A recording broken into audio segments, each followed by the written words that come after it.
गांव में एक मुर्गा रहता था। वह रोज सुबह बांग देकर गांव वालों को जगाया करता था। एक दिन एक गीदड़ कहीं से घूमता हुआ गांव में आ गया। जब उसने मुर्गे को देखा तो उसकी लार टपकने लगी। वह सोचने लगा, वाह, क्या शानदार मुर्गा है। अगर इसका मांस खाने को मिल जाए तो मज़ा आ जाए।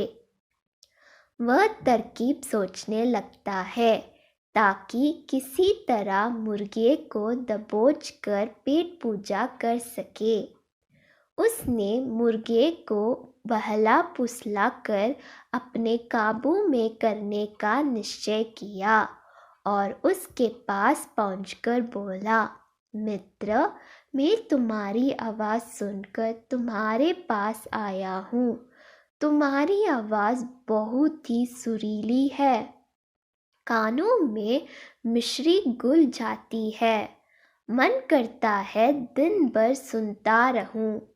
क्या तुम एक बार मुझे अपनी सुरीली आवाज़ सुनाओगे? मुर्गे की कभी किसी ने इतनी प्रशंसा नहीं की थी। वह गीदड़ की बात सुनकर मुर्गा खुशी से फुला नहीं समाया और उसे अपनी आवाज़ सुनने के लिए ज़ोर ज़ोर से कुकड़कू करने लगा। गीदड़ किसी फिराक में था। उसके देखा कि मुर्गे को ध्यान उसकी ओर नहीं है, इसलिए अवसर पाकर उसने मुर्गे को अपनी मुंह में दबा लिया और जंगल की ओर भागने लगा। जब वह जंगल की ओर भाग रहा था, उस समय गांव वालों की दृष्टि उस पर पड़ गई।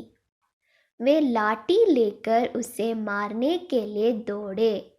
गीदड़ डर के मारे और तेजी से भागने लगा। मुर्गा अब तक उसके मुंह में दबा था। तब तक उसने उसके चालों से बचकर निकलने का एक उपाय सोच लिया था। वह भागते हुए गीदड़ से बोला, देखो गीदड़ भाई, ये गांव वाले मेरे कारण तुम्हारा पीछा कर रहे हैं।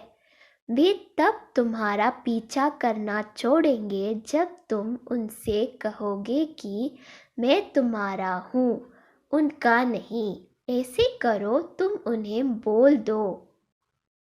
गीदड़ मुर्गे की बातों में आ गया और पलटकर बोलने के लिए अपना मुंह खोल लिया।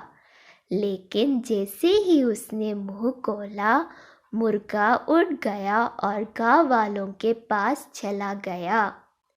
इस तरह अपनी चतुराई से उसने अपनी जान बचाई। सीख: संकट के समय बुद्धिमानी से काम लेना चाहिए।